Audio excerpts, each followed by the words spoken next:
Hello, and thank you for joining us again for another episode of the Absolutely Bookkeeping Podcast. Today I'm joined by Abby. Abby, can you tell us a little bit about your business and the type of clients you work with, please? Yes, so for 30 years I've been in the industry, 12 of which I ran my own bookkeeping and accounting practice. And I've just exited from that practice and have moved now into the tech sort of level, but still within the bookkeeping industry. Okay, so how did your journey begin into sort of our industry? Was it sort of like something you've always wanted to do, or did you actually fall into the I've area? always had, I've got a logical, I love logic problem puzzles, and we're very analytical. I've always loved numbers. I mean, you think about it, I was at school and my GCSEs, we're talking a few years back now, where I got a D in maths. Yeah. So this is for anyone that feels that, they've not done too well in exams and things. And then for 30 years, I've been doing bookkeeping in an accounts level. And my mum had always had her own business. My grandparents had their business. So for me, it just felt like a proper, I needed to build my experience. And then after that, I said, I really do need to do this for myself.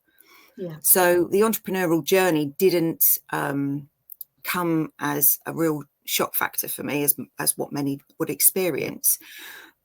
But I fell into it in the fact that, well, I went and did my AAT back in 1997 and I finalised everything. I qualified in 2000.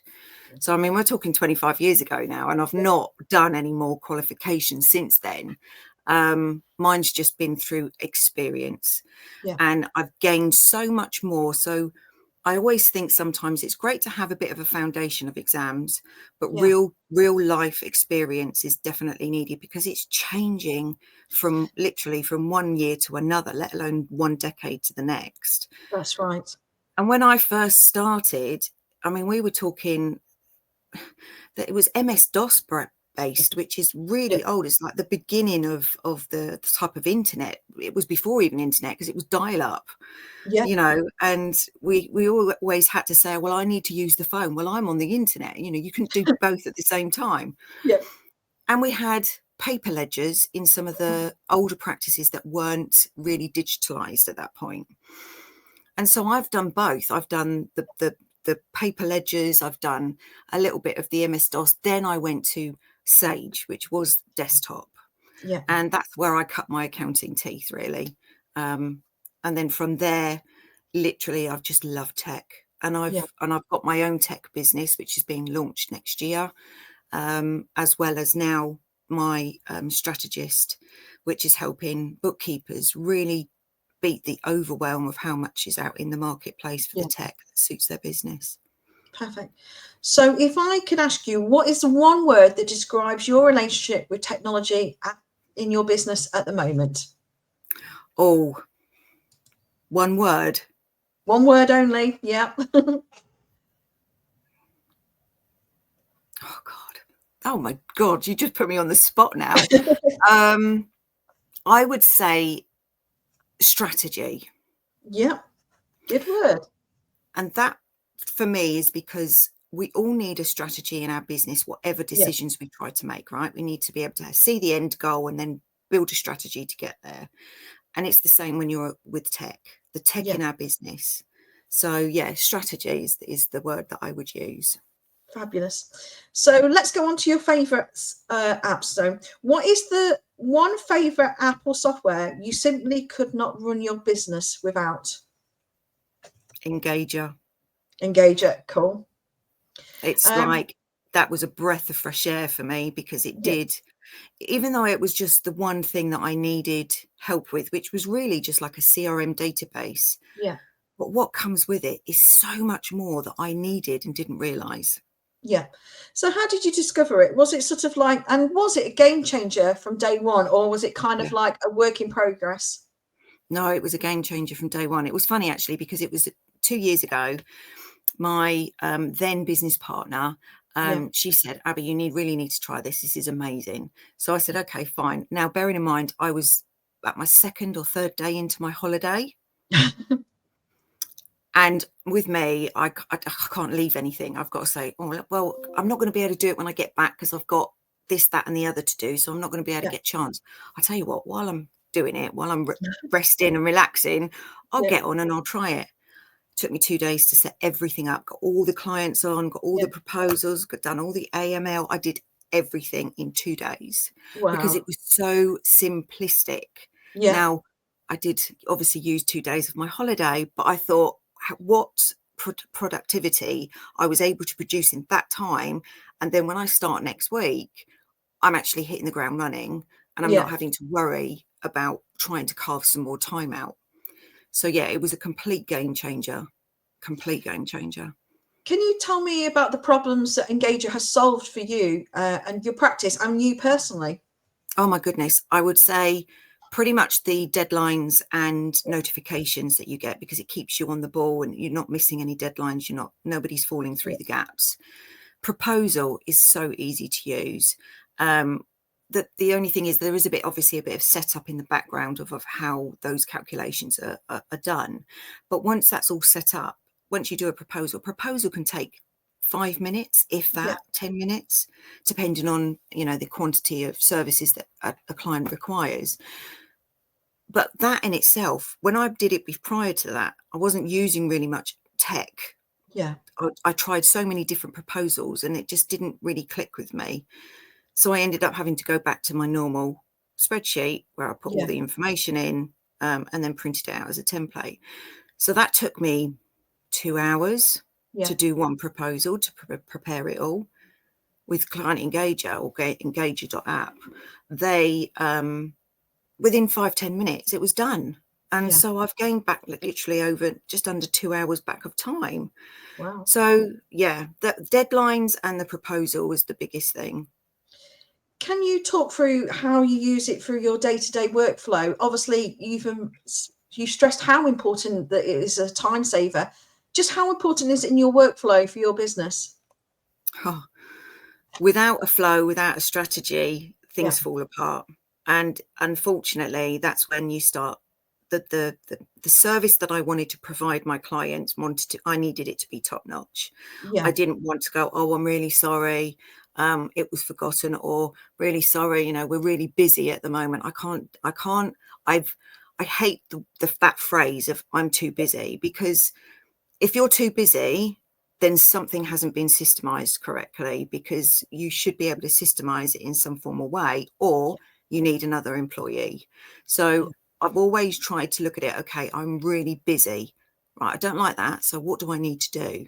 And so it was basically just looking at where my tasks and where I hadn't systemized things properly. I needed to get some time back. But I do think that Engager has, even though it's got so many features, they're features that you would use. That's what I would say for me. Are there any clever automations or tips that you have that you've set up within it to make your life easier? I mean, obviously, Engager is one of the most evolving softwares out there, so they do listen to the users and evolve it daily. Yeah, they do, and their community is just it's you couldn't get a better community. They listen as well, and you put your thoughts forward and their actions. It's not. But for I guess to some degree, the things that have helped, I suppose, my business really was, I think it's just the complete flow of it all. From start to finish. Perfect. Remind me what question you asked again. You're going to have to cut this bit out. It's all about any automations or tips that you have for using Engager. Yes. So there's, like, for instance, when you've got different logins for different platforms that your client uses. Yes. And you want to be able to just record those login details, but you can actually do that within Engager. So there's a thing called memos, and you can set them all up as if to say which platform you're using, and then you can put in your details. For me and my staff, I didn't have to tell my staff at the time to ask me or find another digital record in the cloud storage. This is much more secure as well.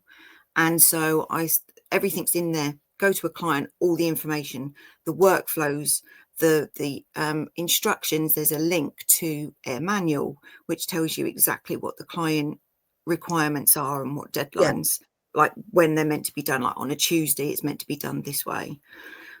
Automated emails to clients chasing documents, or sending out, this is your end of your VAT quarter and blah, blah, blah. All of those kinds of reminders, that was automated.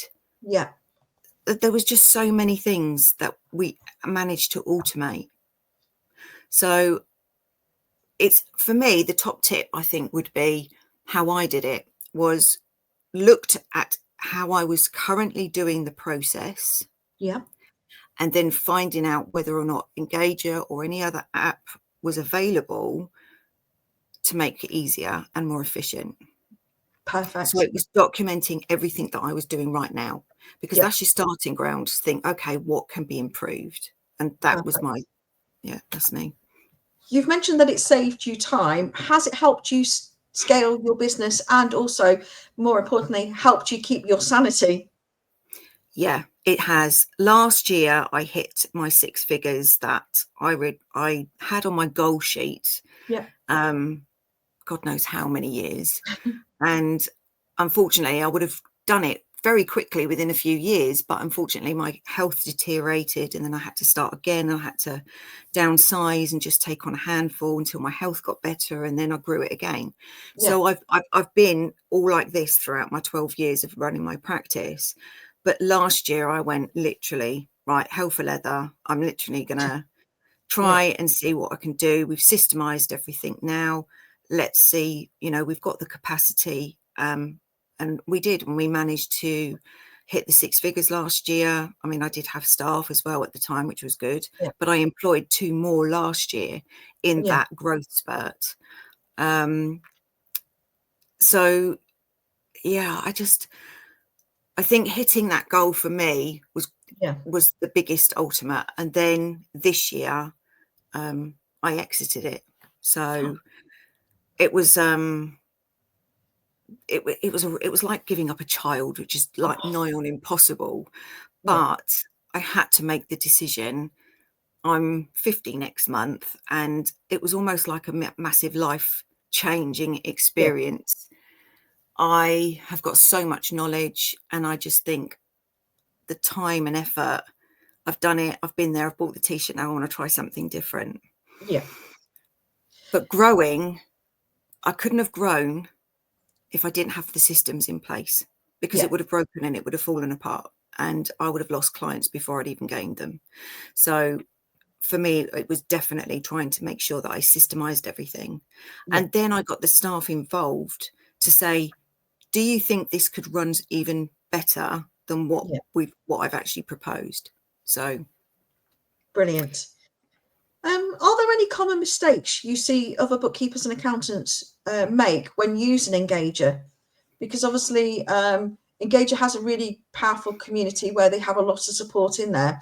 But have you seen personally anybody really make mistakes? Like, for example, people just don't actually use the facility of the help box and watch all the videos they've created to help you make it seamless. They seem to sort of run without actually, like you did, you had a set plan of how you wanted it structured, and then you made it fit your needs. Have you seen any kind of problems similar or different? There is many pieces of tech, even what I use now, that I struggle when I've got a problem. I want it answered. We live in a very time sensitive environment, within our industry. So when you need the support just to get past that little one so you can pursue and get on with the next bit, go into the Facebook community, you ask a question, and I guarantee within half an hour you'll Yeah. get either the community responding or one of the team of Engager responding about how you can do it. And if they can't, if there's a thing that you really want and it's not there yet, they always come up with another solution of another Yeah. way of trying to deal with it. And to me, that is being proactive. Yeah. I want my question answered. They have done. It might not be always the right answer for me to get to the next stage because it doesn't provide that. But what the workaround is Yeah. second to none. Do you know what I mean? So there's always I just find that with some tech, you ask a question and it takes them 24 hours, if not more. Now Yeah. you might think that should be, oh, well, that's not bad. No, it probably isn't. But in this day and age right now, we want instant feedback because we can't move on to the next thing. And then deadlines for our clients, Yeah. are going to be missed. So yeah, there's a few. I mean, I was on Fathom HQ the other night and it was like 10 o'clock at night here. And I was just finishing off some management reports for a client Yeah. because I've still kept a handful of bookkeeping clients because I still want to keep Yeah. my fingers in the pie, so to speak. But even though I've exited that, I've still Yeah. got a few. So I was finishing these management reports and it got a bit stuck because I was trying to deal with products and services from Xero into Fathom HQ, but obviously it's non-financial data apparently because it's Yeah. not a P&L or balance sheet item. So I got onto their support and it said, oh, we're closed, but we'll answer tomorrow morning when we're open. And I was like, okay, fair enough. It is 10 o'clock at Yeah. night. But because they are Australian, Yeah. I had somebody else jump in and say, I know that, they're closed at the moment, but I thought I would jump in and give you some advice. She did a screen video of how I would do it, Yeah. sent it, and I was able to deal with it and get the reports done by midnight. That's amazing. I think that's what we are, because we live in a, like you say, we live in a real time situations now with all of our clients and all our clients' data. It's kind of like we think that the data providers, the software providers, should be the same kind of service, and a lot of them Yeah. have adapted that way now. Exactly. I think the 24/7, Yeah. but the thing is, I had Monday morning off. Monday afternoon, my old emails got hacked and everybody got messaged, and then my phone blew up Monday afternoon, which is what Monday afternoon I was meant to be doing these reports. Yeah. But because I had to deal with this emergency, I had Yeah. to then work in the evening. But that's the flexibility that I love, because Yeah. I had the morning off. I Yeah. had a family thing to go to. I thought, well, I can work this afternoon. It's no problem. But Yeah. because of what happened, then I had to work the evening. It's not always the way, but when you want to get something done and it's Yeah. outside of those hours, being the fact that we all are mainly remote or work from Yeah. home, we want that flexibility to be able to talk to somebody. Yeah, we do. Going back to Engager, if you had a magic wand and you can change just one thing about it, what would you improve, or would you not actually improve anything? Do you know, they are so hot on innovation. Yeah. And like you say, it changes. They put the changes or the things that we want as Yeah. bookkeepers, they action it so quickly. Yeah. It's almost like, it's not like I'm worried that I'll go in one day and it's like, okay, what do I need to learn now? Because all of it's changed. It's not that at all. No. It's like stepping stones. It's like, oh, they've improved this or they've improved that. So I can't think of one thing right Yeah. now that I would say, yeah, this needs improving on, because I think they have literally nailed every single one of them. Perfect. And have you paired Engager with other tools, other apps to supercharge it? So I know they have really good, powerful integrations with Adfin and Zama. Have you Yeah.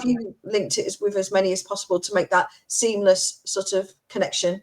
Yeah, so it's funny because I haven't used Adfin yet, and I keep saying to Mr. Pope that I would definitely want to move over. But my problem, and again, this is my own fear here, which shouldn't be the case, but it's like, well, I'm with Go Cardless and I have been for ages.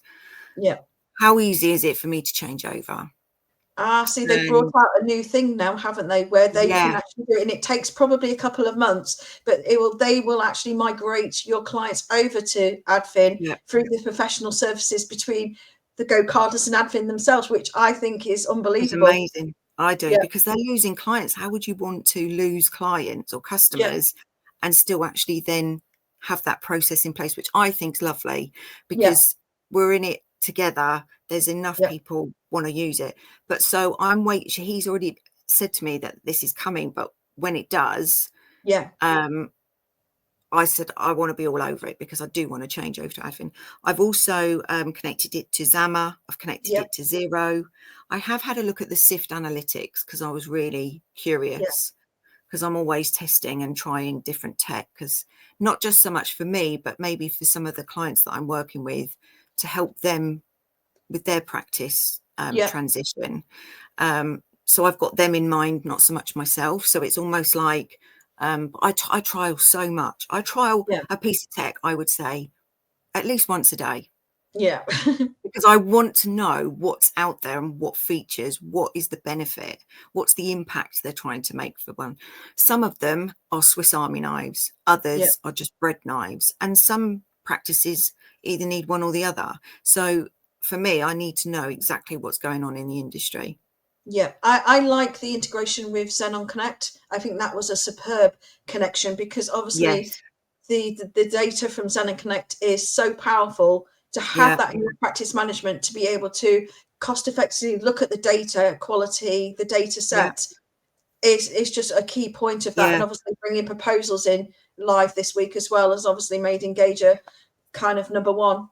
So with the Xenon Connect is something that I use on a monthly basis, Yeah, because when I'm running my management reporting and doing the month end side of things, I want to make yeah, sure that the data, that before I've done the reports, the data is correct. So correct. that's Yeah, a real big snapshot of basically saying what needs to be looked at. So it's like an audit really, but it is. it halves the time of a full blown audit. So apart from Engager, what are your other top 3 apps to go to? I mean, I love Zero. Yeah, I love Zero. So it's Zero. I'm always an Excel person. I'm yeah, sorry, but I'm still going to go back to my spreadsheets for quick calculations and things until something comes out that I can program myself. yeah, Um, and you said other than Engager, it's always going to be yeah. at the So top you've of got my one list. more to go. Yeah, Um,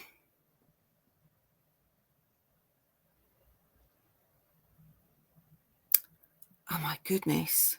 Talk about leave me right at the top. I've Fathom HQ I really do like.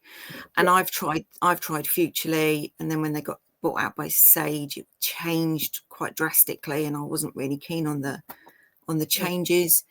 There was Fluidly, there was Float. I'd tried them all, but Fathom HQ, yeah, there's still some improvements to make on Fathom HQ, but I'm always giving them feedback. So they have been my top 3, and personally, it's because I use them yeah. quite a lot. Brilliant. So, how often do you review or update your tech stack? Obviously, this is now your industry that you are specialists in, but Yeah. personally, how often do you review your own app stacks?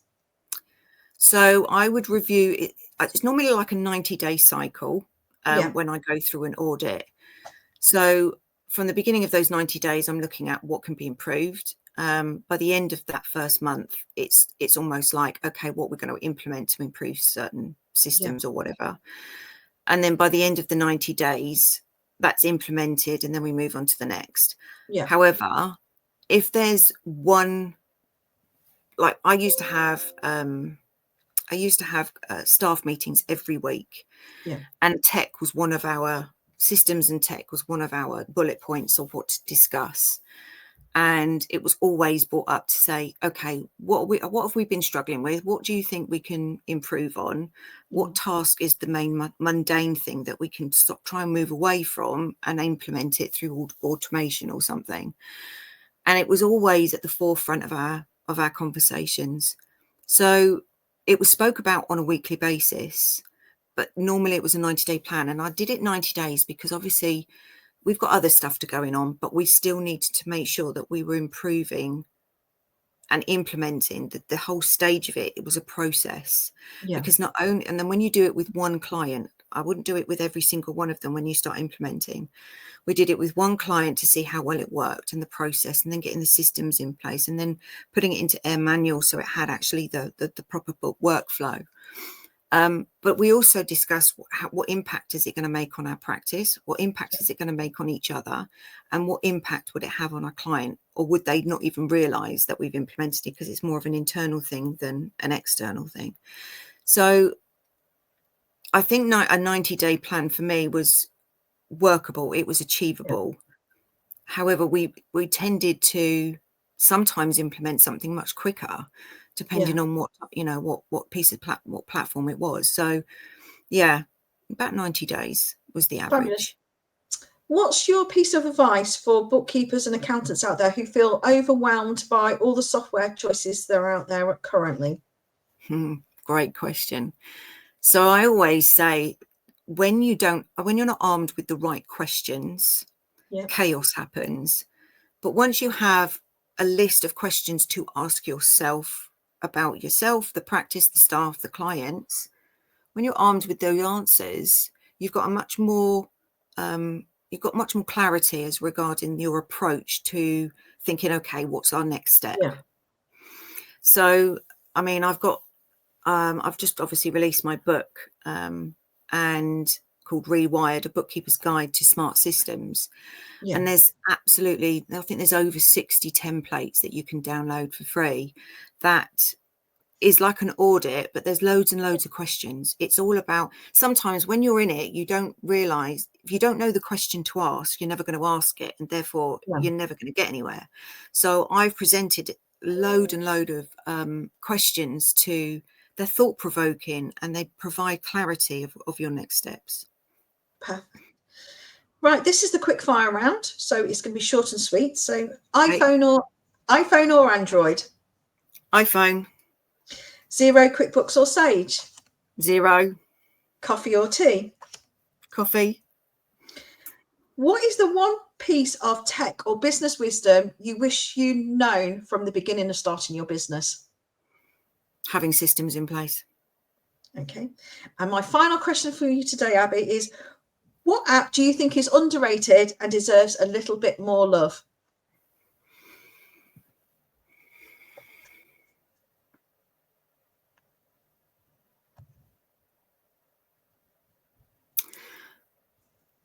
Adfin. I love them. Yep. But I haven't moved over yet, so I need to give them some of my love. Bless. No, that's brilliant. So that's been a really great episode. Thank you, Abby, for joining us. How can our listeners get in touch with you? So you can find me really on LinkedIn. That's where I mainly hang out. And there's also my website, which is tabxgroup.com. And so you can reach out to me on there as well. Brilliant. And thank you, everybody, for listening today. Goodbye. Thank you, Natasha. Thank you.